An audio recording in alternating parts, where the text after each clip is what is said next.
Ahmedabad air ઇન્ડિયાની London ફ્લાઇટના વળતરનો મામલો. દીવના દગાચી ગામના મૃતક ફૈઝાન રફીકનો 2 વારસદારો બાપ અને પત્નીનો દાવો કરતા ટાટા અને એરલાઇન્સ પ્રશાસને પત્નીને વળતર ચૂકવતા સસરાએ પુત્રવધુ સામે કાનૂની જંગ છેડ્યો. અમદાવાદ એર ઇન્ડિયાની લંડન ફ્લાઇટનું 12 જૂન 2025ના રોજ પ્લેન ક્રેશ થયું. તેમાં દીવના દગાચી ગામનો ફૈઝાન રફીક પણ સવાર હતો. ફૈઝાનના પિતા રફીકના પ્રથમ લગ્ન દીવના દગાસી ગામે થયા હતા. પહેલી પત્ની ફૈઝાનની માના મૃત્યુ બાદ તેમના સસરાએ તેમના બીજા લગ્ન ગુજરાતના કોડીનારમાં કરાવ્યા હતા અને ફૈઝાનને બચપનથી રફીકના સસરા સુલેમાન ઇબ્રાહીમ દગાચી ગામે ઉછેર કરીને લંડનની વિઝા નખાવીને લંડન લઈ ગયા હતા. ફૈઝાને ભરૂચમાં અફસા મંસૂરી સાથે ઓનલાઇન લગ્ન રજીસ્ટર કરીને લંડનથી તેમની પત્નીના વિઝાની પ્રોસેસ કરવા ભરૂચ આવીને પરત લંડન પરત જતો હતો ત્યારે પ્લેન ક્રેશનો બનાવ બન્યો હતો. તેનો પિતા રફીકભાઈ ડ્રાઈવર છે. આ બનાવની જાણ થતાં અને ડીએનએ સેમ્પલ લેવા માટે રફીકને અમદાવાદ બોલાવ્યો હતો. જ્યારે પ્લેન ક્રેશના વળતર આપવાની વાત આવતા ફૈઝાનના લગ્ન રજીસ્ટર થયા છે. એર ઇન્ડિયા એરલાઇન્સ અને ટાટા ગ્રુપ પ્રશાસનને વળતરના દાવાનું ફોર્મ ફૈઝાનની પત્ની માન્ય રાખી વળતરનો દાવો મંજૂર કરી તમામ રકમ ફૈઝાનની પત્નીના એકાઉન્ટમાં જમા કરી દીધી છે. જ્યારે લંડનની બેંકમાં જમા રકમ પણ ફૈઝાનની પત્નીના એકાઉન્ટમાં જમા થતાં સસરાએ બાપના હક માટે જો 50% વળતર ન મળે તો કાનૂની લડત માટે નોટિસ મોકલી વળતરની માંગ કરી છે. ગુજરાત સરકારે દીવના 14 મૃતકોને જે આર્થિક વળતર આપેલ છે તેનો 2 લાખનો ચેક દીવ કલેક્ટરના હાથે ફૈઝાનના પિતાજી રફીકે લીધો છે.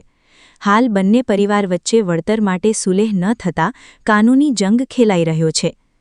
સંવાદદાતા બિપિન બામણિયા, દીવ બ્રેકિંગ ન્યૂઝ, દીવ.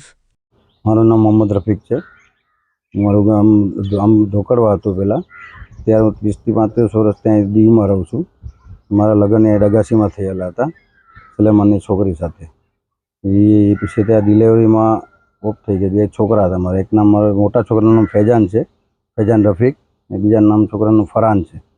એ મેં મારા સાડુભાઈને જ્યારે એની મમ્મીના ઇન્તકાલ થયું ત્યારે જે મારા પાસે કોઈ સાચવાવાળું હતું ને તો મેં એને સાચવવા આપ્યો હતો એને કે ભાઈ તમે એને સાચવો એને. તો એ કે અમે સાચવીએ એને. ને પછી એ લોકો કહે કે ભાઈ અમે સાચવીને એને સાચવવા અમે એને આપેલો હતો. તો એ લોકો એને પછી એને લંડન, એને મને તો પૂછ્યું નહોતું કે અમે એને લંડન લઈ જાય છે. મારી કોઈ પરમિશન બી નથી લીધેલી. એમને એ લોકો એને લંડન લઈ ગયેલા છે. ફૈઝાનને કોણ લંડન લઈ? ફૈઝાનને અમારા એના નાના બાપુ લઈ ગયેલા છે. એ ફેમિલી વિઝા લાગી હતી ત્યારે મારા પાસે આવ્યા હતા એ લોકો કે ભાઈ ફૈઝાનને અમે એને લાઈફ માટે, તમારી લાઈફ સુધારી જાય એના માટે અમે એને લઈ જાય લંડન માટે. તો લંડન માટે એ લોકો મારી પાસે કોઈક લઈ ગયા હતા એ લોકો. ત્યાં ત્યારે પોલીસ સ્ટેશનમાં બી મને હું સાઇન કરી હતી મેં એના માટે કે ભાઈ એ લોકો લંડન, કે ભાઈ મને એમ કીધું હતું કે ભાઈ તમારે છોકરાની લાઈફ સુધરી જાય. એટલે મેં સમજો કે ચાલો ભાઈ મારા છોકરાની લાઈફ સુધરી જાય તો બોલે લંડન લઈ ગયા એમ. ફૈઝાનને તમારા સસરાને તમે દત્તક આપ્યો હતો કે કઈ રીતનું? નહીં, દત્તકમાં એવું લાગતું હતું. દત્તકમાં આપ્યો નહોતું. એ કીધું હતું મને કે ભાઈ અમારે ફૈઝાનને લઈ જાઓ છો તો તમે અમને લખીને આપો તો હું જ અમારે કાગળિયામાં આમવું પડે કે ભાઈ ડગાસીનું બધું ડોક્યુમેન્ટ કરવાનું હતું એમ. એ રીતના એ લોકો મને કીધું હતું. ઓકે, મારું નામ ઇનાયત સુલેમાન, રહેવાસી ડગાચી, અને મારી પપ્પાનું નામ સુલેમાન ઇબ્રાહીમ, મારી મમ્મીનું નામ ગુલબાનુબુ સુલેમાન. ફૈઝાન રફીક જે સ્વર્ગવાસી થઈ ગયા એ મારા સગા ભાણેજ હતા અને તેની મમ્મીનું નામ રસીદાબાનુ સુલેમાન હતું. રસીદાબાનુ સુલેમાન અને મારા બનેવી રફીક બંને અને ફૈઝાન અમારા ઘરે પાડોશી તરીકે અને ભાડા તરીકે સામે લોંગ ટાઈમ સુધી રહેતા હતા.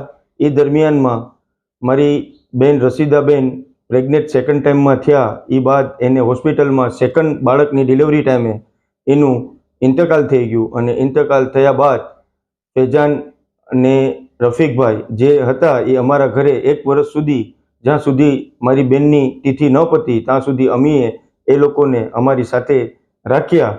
એ બાદ 1 વર્ષ પછી જ્યારે તિથિ પૂરી થઈ એ પછી અમે અમારા બનેવીને મારા મમ્મી પપ્પાએ સારી છોકરી ગોતી અને લગ્ન કરાવ્યા. લગ્ન કરાવ્યા બાદ એમાં તેલ અને તેલની ધાર જોયા પછી ફૈઝાનના ઉપર અત્યાચાર થતા મારા મમ્મીને બોલાચાલી રફીકભાઈની નવી વાઇફ સાથે થતા એ લોકોએ અહીંયાથી પોતાની રાજી ખુશીથી કોઈના ધાકધંભી વગર એ લોકોએ દીવ ગામ વસાવ્યું.